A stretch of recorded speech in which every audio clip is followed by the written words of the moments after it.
Week 3, and Primetime is poised to give you a bird's-eye view. Both the Bears and Giants tried to bring their classic rivalry to a higher level. In Minnesota, the Vikes were fired up as they tried to twist and turn their way past the Niners. In Big D, it was Philly that played Big D as they left Troy aching. Would this be the day for Don Shula's 300?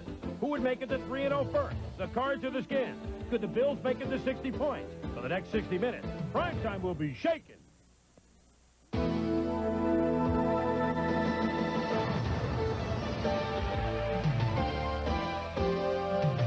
Drive down and score.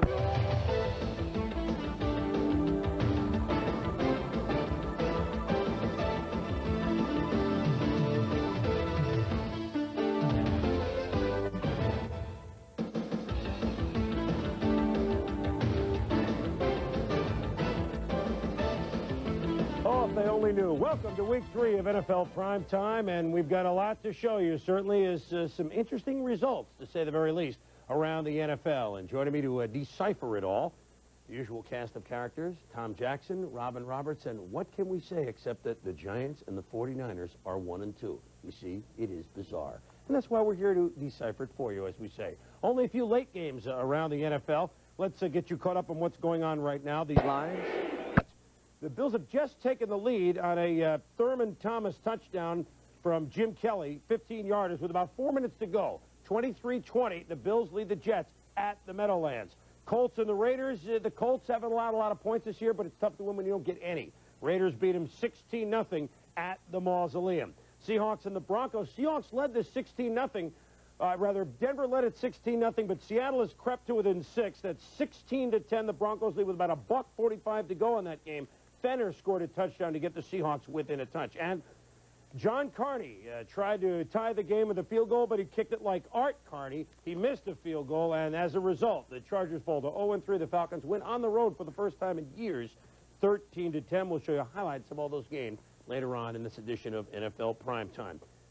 Let's begin, shall we, with the Bay of Pigs. Tampa Bay and Green Bay went into this game, both at 0-2. And the scores, the way you're watching this over the ticker, if you will, befit the type of teams they are. 2-0, 5-0, 5-3, 6-5. This is what you call a classic. Here we go. Highlights now from Lambeau Field. And Vinny Testaverde drops back in his own end zone. He is sacked by Bryce Popp. It's 2-0. Packers, a home run by Paul Molitor. Bryce Popp takes the long way around here, gets away from Robert Wilson, gets Vinny from the blind side. Bryce Popp is the guy that took Randall Cunningham out for the season. Now, Vinny was sacked 6 times last week against the Bears. Today, he was sacked 7 times by the Pack. And here's the man, Bryce Popp. He's all over the place. Number 95 pulls him down. 4.5 sacks today for Bryce Popp and 2 points on the safety you saw. With the Packers still leading 2-0 in the second. Mikowski back to pass. And he hits Sterling Sharp. Sterling was sharp. Black gonna make the move right there at the 30. He could go all the way. But it is the Bay of Pigs. They called it back, and the Packers eventually only led by the score of 5-0. Chris Jackie at the end of the half is a field goal blocked by Ricky Reynolds.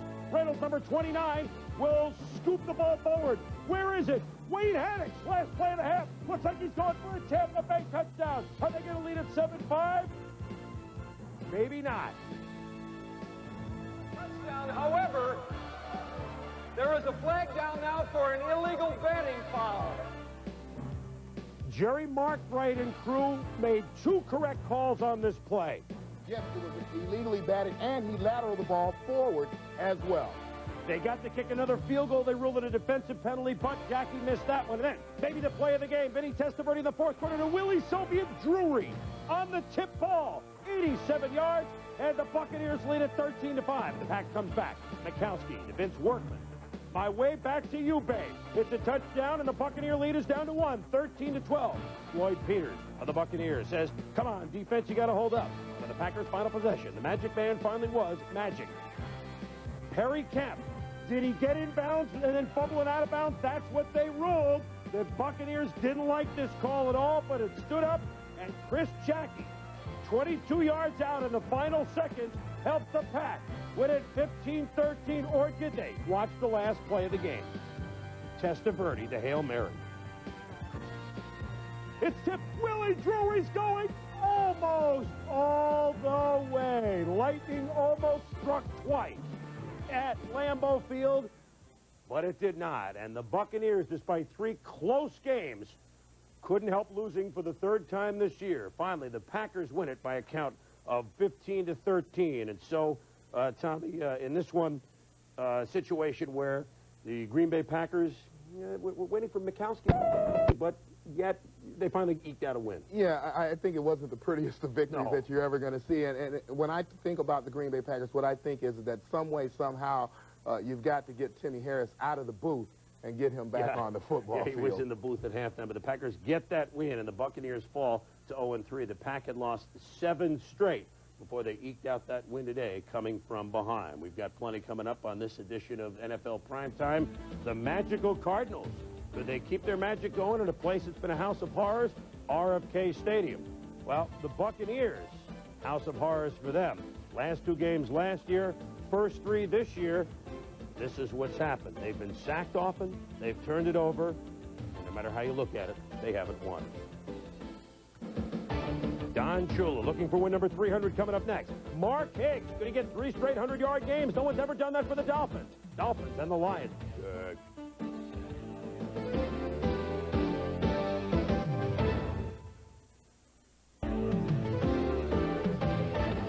NFL Primetime is brought to you by Dollar Rent-A-Car. Right on the airport, right on the money, and smooth Busch beer and easy drinking Busch Light. Back in NFL Primetime, the Detroit Lions hosting the Miami Dolphins in a game that Wayne Fontes was going for win number 17. Don Shula also happened to be going for win number 300.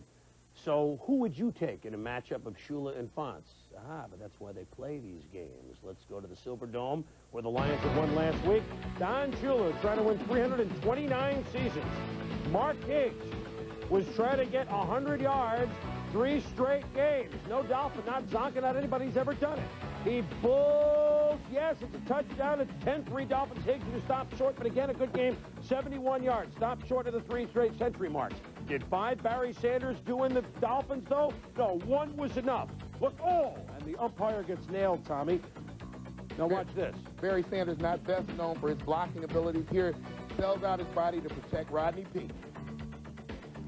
Meanwhile, a tough start for Willie Green. He dropped the pass from Pete. This one seems right on the money, but he couldn't catch it. But Pete showing confidence in the fellow youngster, the young man from Ole Miss. Fittingly, drops the easy ones, catches the tough ones in traffic. It's a 10-10 game at the half. In the second half, Pete to Tracy Hayworth. Looks like Rita Hayworth on this play as he can't catch it. What do you expect from a linebacker? He's in on extra play. Next play, Pete says, well, I can run faster than Albert Oglesby for a touchdown. 17-10 Detroit. He high-fives the fans, the flag. Why even bother with the flag there? That's what the rules are. Hopefully they'll change that. Tough afternoon on his 30th birthday for Dan Marino. Nowhere near Higgs. And then, as you hear on some answering machines around the country, nobody's home. He's frustrated on his birthday, as we mentioned. Fourth quarter at 17-13 Lions. The pass is deflected by Wesley Jackson, and Big Sean Lee takes it down to the 3.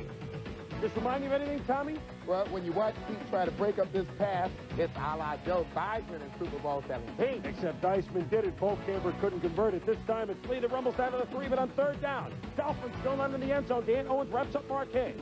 Shula says, hey, I didn't win 299 games from not gambling. Let's go for it. Marino's pass. Ray Crockett is the king of the wild frontier. He knocks down the pass, and the Dolphins run out of downs. Now on 3rd and 2, watch the play by Sanders. Keeps churning for a 1st down, and the Lions keep control of the ball. Sanders had control of the game. 143 yards on the ground. Don Shula couldn't get it done this time. He'll get it done soon. But the Lions, who looked awful in week 1, beat the Dolphins 17-13, and after the game, the birthday boy Marino says he was the one that blew the game. Basically, I made like a high school quarterback mistake. I mean, I can't believe it. I had an opportunity to throw a touchdown to Greg Beatty, and I made my mind up beforehand and threw the ball in the depth. And I feel like I lost the game, and feel real bad about it right now, but I had an opportunity there to throw a touchdown, and I screwed it up. He's honest, and he won't screw it up that many more times, you can be sure. Shula, 299 and counting when we return. The Pittsburgh Steelers, they had a rough game last week. Could they bounce back against New England? And could the Bengals finally get off the schneid?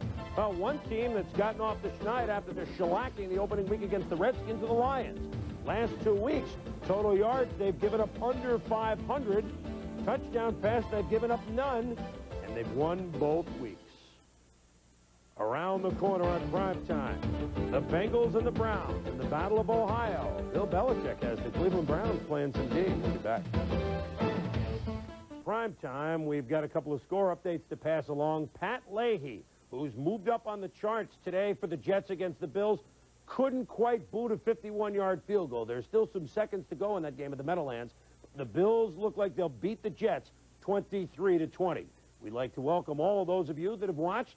The Denver Broncos beat the Seattle Seahawks. The final was what we gave you a little bit earlier, 16-10, Denver over Seattle, and we'll have those highlights for you in a little while. Robin Roberts joins us now, and I tell you what, the Cincinnati Bengals are used to getting off to a fast start. The Cleveland Browns, an awful year last year. If you looked at this game on the schedule before the season started in September, an easy one to pick. Again.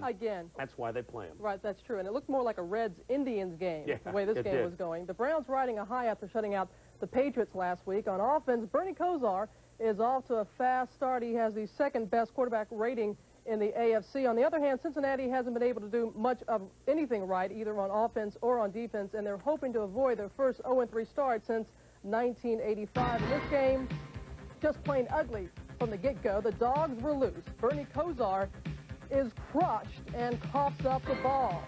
The Bengals' James Brooks, he gives it up. And then former Giant Joe Morris, he can't hold on for the Browns. A sloppy game, to say the least. A total of 5 fumbles in this ball game. Then later, late in the first half, Browns long snapper Brian Kinchen rolls it to the holder, Brian Hansen. The Browns blow an easy opportunity. Bill Belichick's defense stretched their no-touchdown streak to 9 quarters today, and it was a bruising day for Boomer Esiason, smacked here by James Jones. Then he is manhandled by Michael Dean Perry in his own end zone. The very next play, Brooks trapped in the end zone by James Jones for a safety. Bengals up, oh boy, 3-2. Brooks has already had a long day. Then Matt Stover takes the game over. Picked up by Plan B from the Giants, hits from 42 yards. Then hits a 38-yarder. And then Stover hits from 30 yards out. Stover must be thinking, hey, this stuff isn't too bad. I think I'm having a pretty good day. Sam Weiss trails 11-3 early in the fourth. A Boomer Esiason charges back, finds Tim McGee, 26 yards for the score. A field goal gives the Bengals a 13-11 lead. Meanwhile, Webster Slaughter has a marvelous day. Look at the leaping grab. He knows how to use his entire body, the full extension. On the day, Slaughter 8 catches for 107 yards.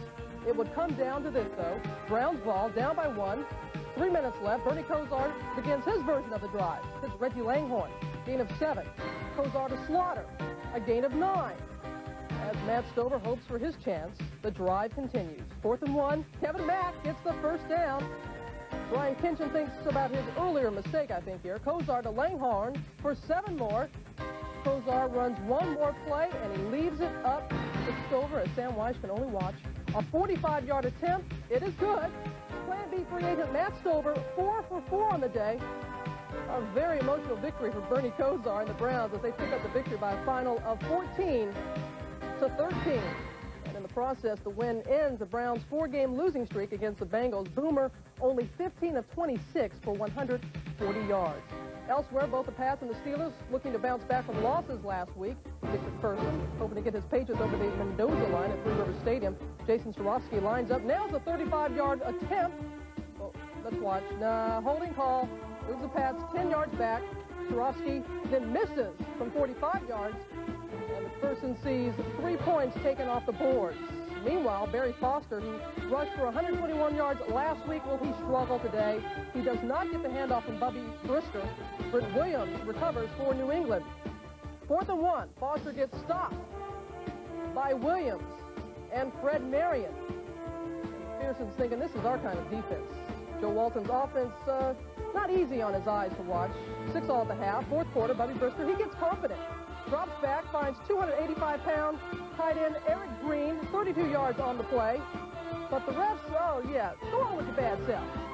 Referees think Green may have stepped out of bounds a little bit. Chuck Noll says, go to the replay booth.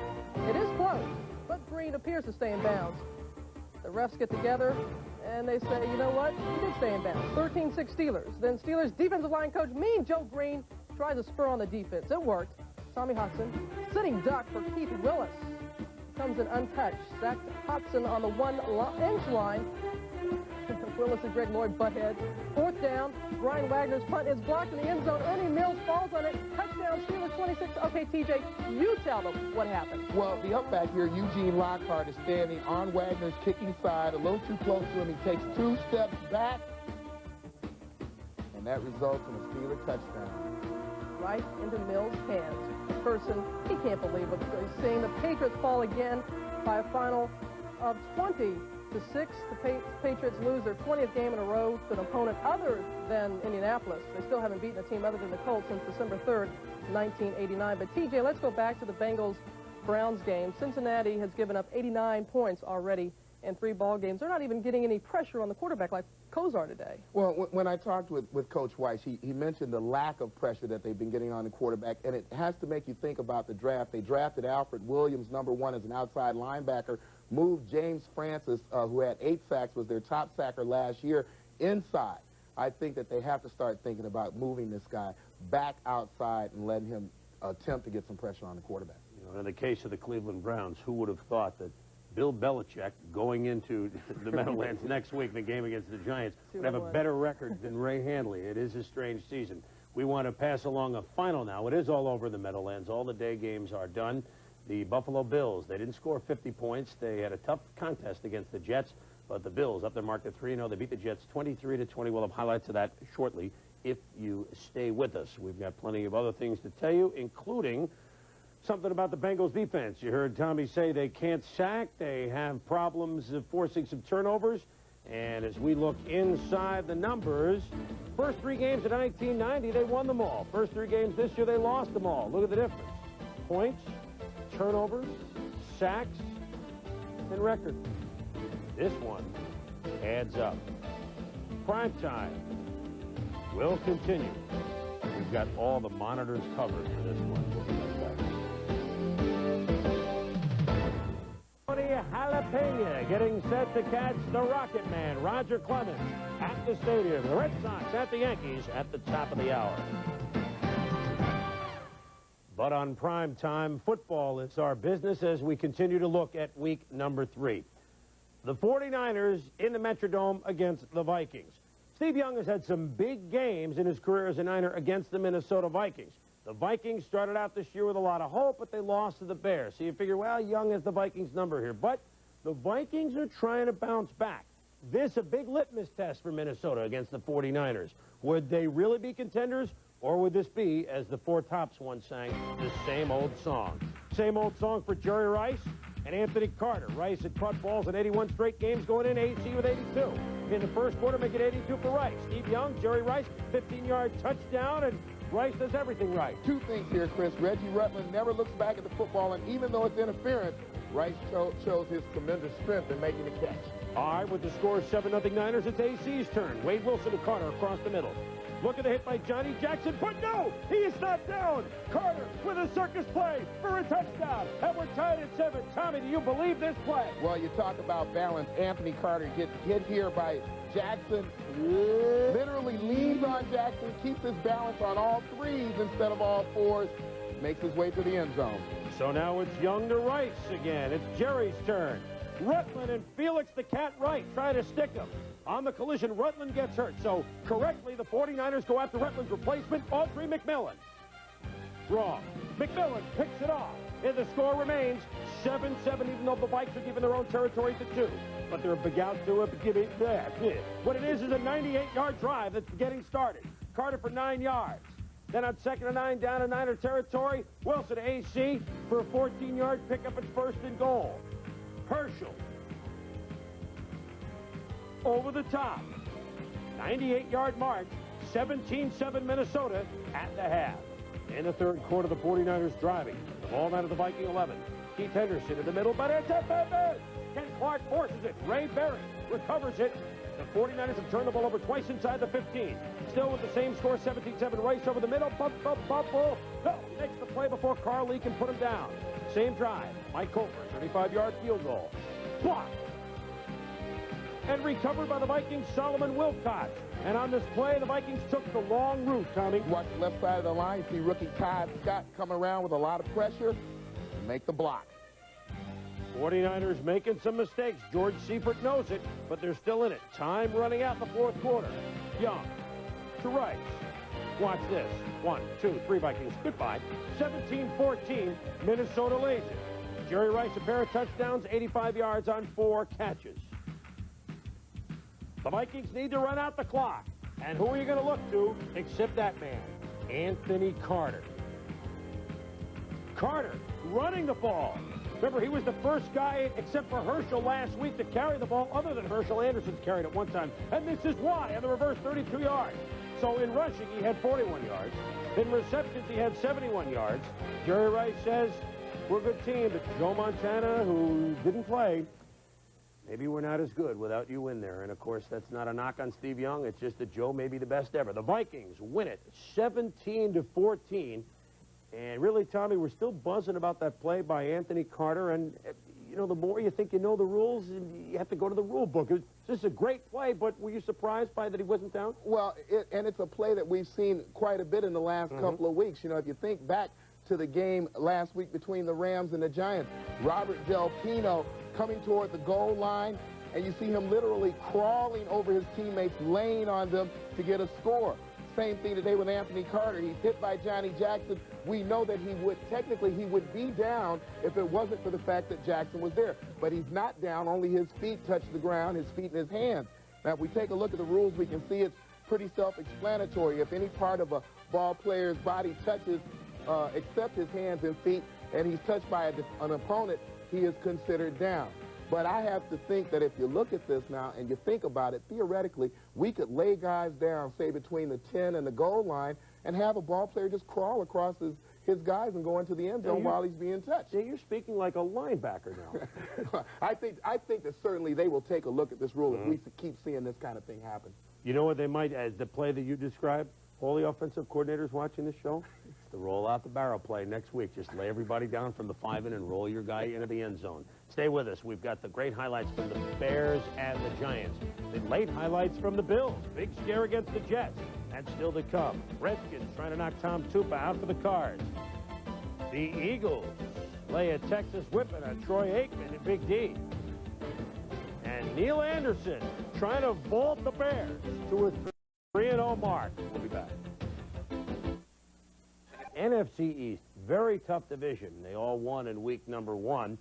This week we had a battle atop the division. The surprising Phoenix Cardinals at the Washington Redskins, both going in 2-0. The Cardinals have yet to lose this year in the preseason or regular season, but they're going into their house of horrors. 1978 was the last year that they won against the Redskins at RFK. Joe Gibbs, who was 10 for 10 going in against the Cards at RFK, tried to ride Ernest Biner early. And if the horse is running, you keep playing him at the $100 window. Biner up the middle for 11 yards. Biner 9 yards. It's only fitting that first and goal from the 3. Who gets the ball? Biner. Ernest Biner. A surge, a touchdown, it's 7-0 Biner. Oh, yeah, he plays for the Redskins. Joe Bugel's team has been tooting its horn. At the end of the first quarter, they had to watch. Rip and dump it off to Biner, and he does the rest. Look at him, for 31 yards all the way down to the 8-yard line. A huge first quarter for Biner. It's a good game for most others. 98 total yards, 52 on the ground, 46 through the air. In the second quarter, Biner the focus, but Joe Gibbs used him as a decoy. Look at Griffin throw the block for Ricky Sanders.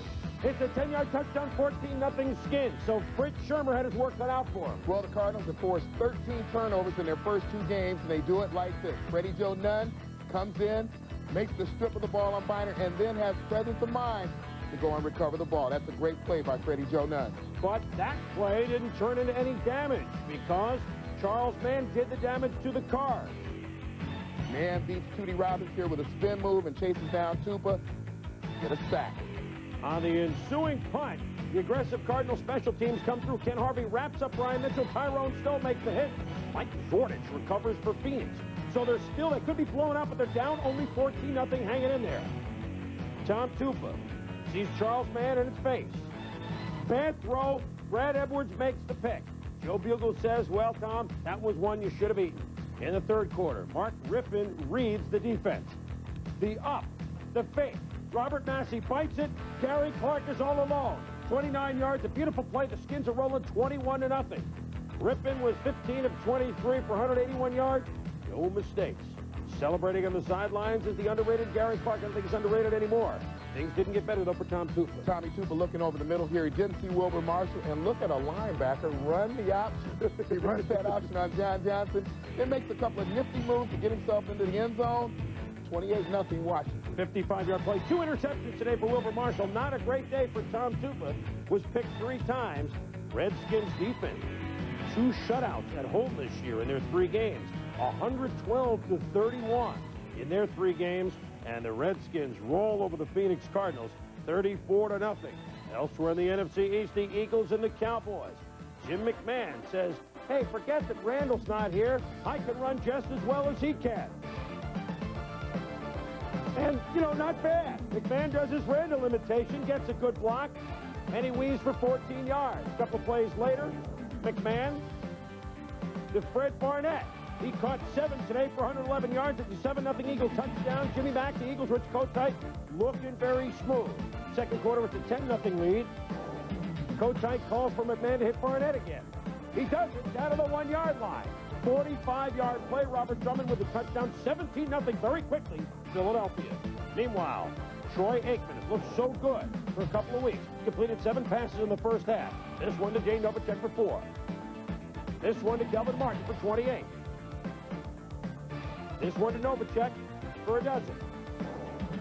And this one to Novacek for 13. And the owner, Jerry Jones, says, hey, I'm all happy about this, but I did say 7 passes, didn't I, in the first half? I did.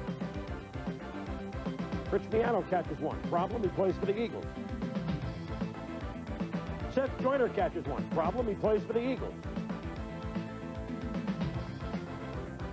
Rich Miano catches 2. Problem, he plays for the Eagles. Aikman in the first half, 4 of 10, 3 picks. It's going to be a tough day, but you can't blame Troy Aikman. And if Jerry Jones looks at the game, Jimmy Johnson looks at the game, they know why. Because defense, defense, defense. This is what Troy Aikman saw all day long. Big Jerome Brown. Sit down, son. Clyde the Glide Simmons. Sit down, son. Big Jerome again. Have a seat.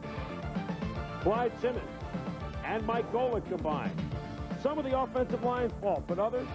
Yeah, if you watch Reggie White here circled, he gets the big push on big Nate Newton, who outweighs him by 50 pounds, pushes him right back on Aikman. But all of the sacks were not the line's fault. Here, Aikman gets pretty good blocking, but as he waltzes out of the pocket to his right, or to his left, he runs right into the arms of Clyde Simmons for sack number 6.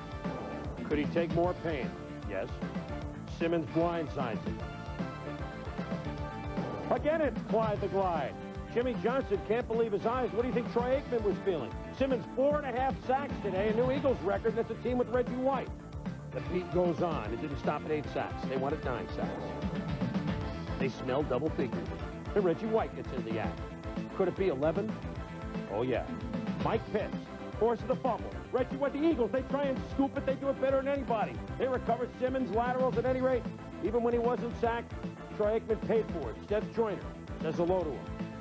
When the carnage was over, the Cowboys learned a lesson. They're a very good team, but they played up against an inspired defense. The Eagles winning at 24-0. An Eagle defense that realized, well, we're not going to score as much as we used to with Randall in there, and so we got to take things into our own hands. They did that, and they were impressive, 24-0. Tom, let's go back to the Phoenix Redskins game because Joe Bugle, he worked for a long time under Joe Gibbs of the Washington Redskins. Unfortunately for him today, though, right? Well, it's fun when you come back sometimes and watch the students work, but only not when they haunt you like this, you know. Must have been ironic for Bugle actually watching the Hogs at work, offensive line play. Here you see Joe Jacoby blowing Garth Jacks 10 yards off the football. Garth Jackson, 6'3", 245 pounds. He's a child compared to Joe Jacoby. And I think that, you know, for Coach Bugle, you know, very gratifying to watch him play, but you wish maybe that you didn't teach him so well before you left. Well, he's got a good thing going in Phoenix, but the Redskins have a real good thing going in Washington this year. They're thinking this is their year to get back into the Super Bowl. When we return, we will show you the Giants and the Bears, a couple of teams that are thinking about Super Bowl themselves. But first, inside the numbers, the Eagles have won 8 in a row against the Dallas Cowboys, and in those 8 games, they've allowed under 250 yards a game. They've sacked them 4 times a game. They've given up only 10 points a game. And the Cowboys, only 90 total yards in offense today. We told you about the head knocker. Just as the Skins are 3-0, could the Bears go 3-0? Richard Dent, Jumbo Elliott, some words back and forth this week. How did it turn out on the field of soldiers? We'll be back. Roberts is back. You had your eye on a couple of the late games today, and the good news is somebody had to win between the Falcons and the Chargers. The bad news is somebody was 0-3. That's right. We knew someone was going to win for the first time in '91, and it's been 12 years since the Falcons have traveled to Jack Murphy Stadium, and it seems about that long since they last won on the road. Well, actually, it's been 19 games they've lost straight on the road, dating back to 1988. The man in black, Jerry Glanville, he wants that streak to come to an end today. They had early success. Chris Miller to Mike Pritchard. 14-yard scoring play. Pritchard's first NFL touchdown. Falcons up early, 7-0. Second quarter, still 7-0. Steve Broussard takes the pitch from Chris Miller. Goes for 9 yards. Broussard again, this time for 8 yards. And Broussard gets the call again, picking up 4 yards. Broussard has his first 100-yard day. And he set up Norton Johnson's 28-yard field goal. His first as a Falcon, 10-zip Atlanta. Dan Henning decides to give the ball to his big back, and you know who that is, Marion Butts. He runs right, gains 45 yards down to the 6-yard line. Who takes him down? Time. Then after a penalty, backs up the ball a little bit. John Freese will look things over, find Anthony Miller. 10-7, Atlanta's lead is cut. Then late in the first half, Falcons driving. Miller hits Pritchard. And they try to kill the clock, but the officials, they say it's over. They say there's still a second. The Falcons think that, but Jamie Dukes, he holds Glanville back. Each team kicked a field goal to make it 13-10 Atlanta. Henning and Freese playing the Chargers' final drive. First and 10 at the 40. Freese to Craig McEwen, goes for 8 yards. Second and 2, Ronnie Harmon gains 13, goes down to the Atlanta 41. First and 10, Freese hits Sean Jefferson with a 9-yard gain. Freese to McEwen, the 28 for a first down. 9 seconds to go. John Carney on to attempt the 47-yard field goal, but no. The Falcons snap their 19-game road losing streak, and Jerry Glanville, that man, leaves San Diego a very happy man as the Falcons pick up the victory 13-10. Doesn't get much easier for the Chargers. The next 3 games against the Broncos, Chiefs, and Raiders. Mile High Stadium, the site of today's Seahawks-Broncos game, and a pretty nice day for football. The Seahawks had trouble holding the ball, though. Jeff Kemp holding for John Casey. The snap is fumbled. Then John L. Williams in the open field gets hit, and he fumbles the ball away. Another sloppy game. John Elway calling his own plays this year, and Dan Reeves pretty confident. Doesn't seem to be too worried. Second quarter, 3-0 Denver. John Elway hits Ricky Nattiel. Goes for 61 yards and the score. Elway 19 of 32, 252 yards, 1 touchdown, no interceptions. Broncos on top at this point, 10-0. Second half, Jeff Kemp looking to lead Seattle. He's picked off by Dennis Smith.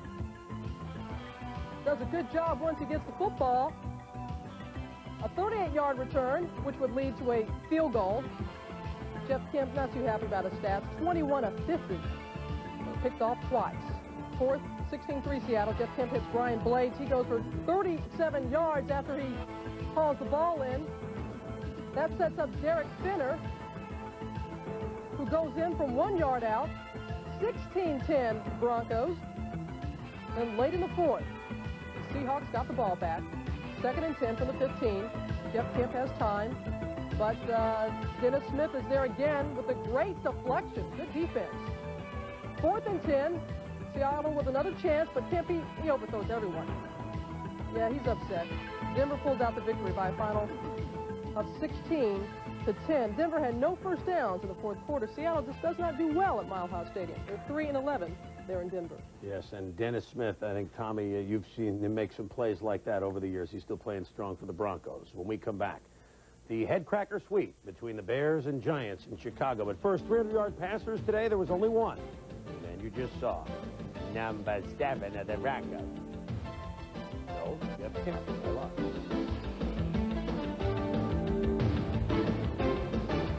Prime time, the Bears hosting the Giants. You knew this would be a football classic, didn't you? And every now and then, games live up to their advanced billing. This was one of them. Here we go from Soldier Field, where it was hot, but also a heated revenge match for the Bears. They knew they were blown out at the Meadowlands 31-3 last year in the playoffs, but the Giants had not won in Chicago since 1962. You knew it was going to be a tough one. And it was the Fridge. It did some talking. Giants running out of their own territory. The Fridge stops O.J. Anderson. Fridge says, "Don't you try that again, O.J." Later on, the Bears goal line defense. Rodney Hampton broke his leg last year in the playoff game. This is the first time he's played since, and he sees the Bears again. The Bears defense wrap him up. 3rd and goal, O.J. Anderson. No. Mike Singletary is all pumped up. You know about the eyes. 4th and goal, the Giants go for it. O.J. 1. No! The Bears defense stopped the Giants on the 1 front line. Meanwhile, the Windy City lives up to its name. Watch Kevin Butler. For you golfers, this is called a duck hook. It's good. Are you kidding? 47 yards. But when you play on your home course, you can make those. Matt Farr has been great. But this time, the win now. No help. 3-0 Bears, and Kevin Butler is wondering if he's going to be the only offense today. 2 minutes to go. Big play. Jim Harbaugh. Watch the throw. To Wendell Davis. He beats one of the best, Mark Collins. 75 yards, 10-0, Chicago Bears. They lead at 13-0 at the half. Singletary tells the Fridge, we can't let up. And they couldn't let up against Meggett. Yeah, and the thing that the Giants try to do is always get Meggett locked up against a linebacker. Here you see him against John Roper. He's going to beat him on that little flat pattern almost every time. Now these runs set up a play to Rodney Hampton for a 6-yard touchdown. Very quickly, Giants with a big third quarter. They're within 13-10.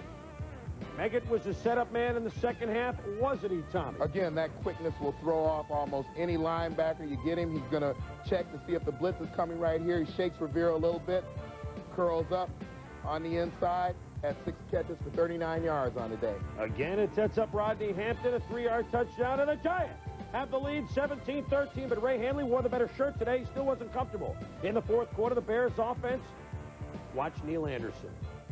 Able to leap tall buildings with a single bound. 38 yards. What is it? Is it a touchdown? Is he in what? Up. Staying in great presence of mind to actually put the ball inside the pylon to get the score. They look at the replay. The Bears coaches said, let's go upstairs. Did he step out? Tightrope walker. And the result announced in Chicago. The runner did not step out of bounds. Touchdown! Well, they were really upset in the stands, weren't they? For the touchdown by Neil Anderson, one of the greatest plays you'll see certainly this season. And those are Anderson's numbers. The Bears fans loving the 20-17 lead with 6 minutes to go. The players are tired, exhausted, and Eric Moore was in pain. With 1:30 to go, the Hoss, Jeff Hostetler. He has rallied the Giants before. He passes to Rodney Hampton. And the youngster darts for 19 yards. He looked so good on this afternoon. Hoss to O.J. Anderson picks up 10. And the Giants are inside the 10-yard line. After a penalty on the offense, it's field goal time. You know Matt Farr has delivered time and time again. He sets up for the 35-yarder to put in overtime. Blocked by the Fridge. Let's watch the replay by the Bears special teams. Fridge gets a good push in the middle of the field, as he would, and gets his arm up just high enough to get a block. And the kick probably a little bit low. Oh, brother, the Bears win it over the Giants on the big play by the Fridge. Singletary, Ditka, 22-2 in September since '85. And the Chicago Bears, in a tremendous ball game, beat the Giants 20-17. And I think, Tommy, What we saw here today was a Jim Harbaugh show. He impressed everybody. I think so. You know, before Neil Anderson made that last run, you know, they only had about 60 yards running the football. I think the thing that's surprising is how quickly Harbaugh has come along. He's a poised player. He picks the right spots to make the right throw. I think he's come on faster than anybody knew he would, and a pleasant surprise for Mike Ditka. So now what's interesting, Jeff Hostetler, Steve Young, they're 1 and 2. They're finding life a little different, aren't they? Yeah, well, that old adage, you know, the backup quarterback is the best position on the football team. Well, Phil Simms may have it now for the Giants, as the Giants are 1 and 2 as of the 49ers. The Bears are 3 and 0. When we return, we've got more to show you. The Bills' late close one against the Jets. Who had 100 yards? Well, surprise, Thermal. He caught 125-yard passes. Tommy Kane in a losing effort. Fred Barnett in a win for the Eagles. And there were more. As there is more on this show. We'll be back with Week 3 of NFL Primetime in a moment. Who is that man signing autographs in Yankee Stadium? It's Joe Morgan, manager of the Red Sox. They're in the pennant race. We've got the Yankees and the Bo Sox at the top of the hour. All sorts of things going on in New York or just across the Hudson River. The Buffalo Bills, yes, they made the trek down the New York State Thruway to the Meadowlands to play the Jets. In 2 games, the Bills had amassed 2/3 of a mile in total offense, over 1,100 yards. They were sky high. Fittingly, they were playing the Jets. Could they keep it rolling? Jim Kelly has been Machine Gun Kelly, but the Jets' strategy keep him on the bench. Freeman McNeil, like days of old for Freeman, a 12-yard gain. Then Kenny O'Brien to Rob Moore. First down at the Bills' 5. 3rd and goal on the 2. McNeil powers through. It's 7-0. Jets lead.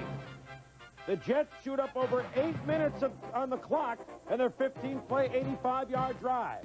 Then the Jets drive deep again. Pat Leahy, 32-yard field goal. The Jets lead at 10-3. Leahy passes both Jim Pocket and Mark Mosley. He's 4th all-time on the all-time list. Congratulations to the venerable Jets. 2 minutes to go in the first half, and Kelly goes deep for Don Beebe. But the youngster, Tony Stargell, looks like he knocks it away. He's called for interference. Buffalo moves into Jets territory. Then Kelly to Thermal Thomas for 11 yards. And then just like that, the Jets have the ball the whole half. And Kelly to Andre Reed, touchdown. And we are tied at 10. The Bills 80 yards in a $1.09. The Bills lead at 13-10 in the second half. But Kenny O'Brien and the Jets hung tough. They've done this a couple of times at Ridge Stadium. Usually get blown out at the Meadowlands. But O'Brien to Altoon for 20 yards. Second-year man Blair Thomas. The 5-yard touchdown catch on the Jets. Picking upset, they lead at 17-13, a 7-minute drive. 20-16 Jets in the 4th on 4th and 6. Kelly to James Lofton for the first down. 1 play later. Kelly, Thurman Thomas, money. 15-yard touchdown, 23-20 Bills. O'Brien looking for Rob Moore. It's incomplete. And the Jets complaining. Well, it looked like James Williams is all over Moore as he tries to make this catch, but it doesn't count unless the official calls it. Pat Leahy has a chance to tie it for 51 yards. No good. Bruce Kozlowitz, team valiant. But the Buffalo Bills up their mark to 23-20 as they didn't score their 50-odd points, but they do win it again. The Raiders and the Colts at the Coliseum. Magic Johnson. He had some magic lately, just got married. Art Shell's been magic in the mausoleum. He's 14-2 as Raiders coach. Marcus Allen on the IR giving Roger Craig some words of advice. Schrader to Craig. He breaks tackles. Roger at 99 yards last week. He keeps looking good. Swervin' Mervin Fernandez upset for dropping the pass early, but he would make up for it. Jay Schrader to Swervin' Mervin. 16 yards. The Raiders lead at 7-0. Colts offensive line battled all year. Here's the best guy they have. Ray Donaldson wheeled off the center with a broken fibula. Herb Hanky-Panky leaves the game with an Achilles tendon problem. Bubba Parent's out of position. Well, Bubba Parent's playing out of position here because of injuries. He gets burned by Anthony Smith, who sacks Jeff George. Ron Meyer's team, 0-2 start again. They're falling apart. The Colts kicking game, Dean Biasucci, punter Ron Stark having some problems. Dino was once a Pro Bowler. This year he's 2 of 8. He was 0 for 2 in this game. Biasucci's counterpart is Jeff McJager. And he winds one through. 3 for 3 on the day for Al Davis's Raiders. They led it 13-0 at the half. Third quarter wasn't any better for the Colts. Eric Dickerson on the draw, and he does what often he does. Pep, Raiders recover. Fourth quarter, the Colts inside the 20 for the third time this season. Sorry. Dickerson loses the ball and torn Dorn recovers it for the Raiders. Dickerson inching close to Franco Harris for 4th on the all-time rushing list, but a pair of fumbles handcuffed the Colts today. They're 0-3, and the Raiders, who started off getting blasted in Week 1, come back and win impressively twice at home. So, as you mentioned before, Sean, the ups is marked to 15-2. The Bills won the game. Tom, let's go back to that one. But the Jets, hey, not too many people thought they could play with the Bills. They had some good strategy and good execution. Well, you know, we sit and we watch all the games, and we talk about the Bills often. They are capable of scoring more than a point a minute when they have the football. I think this is the only strategy that can beat this football team. You have to drive the ball 7, 8, 9 minutes and keep Jim Kelly and company on the sideline. The teams that play in the Meadowlands can do that to the Bills. The Giants did it in the Super Bowl, and now the New York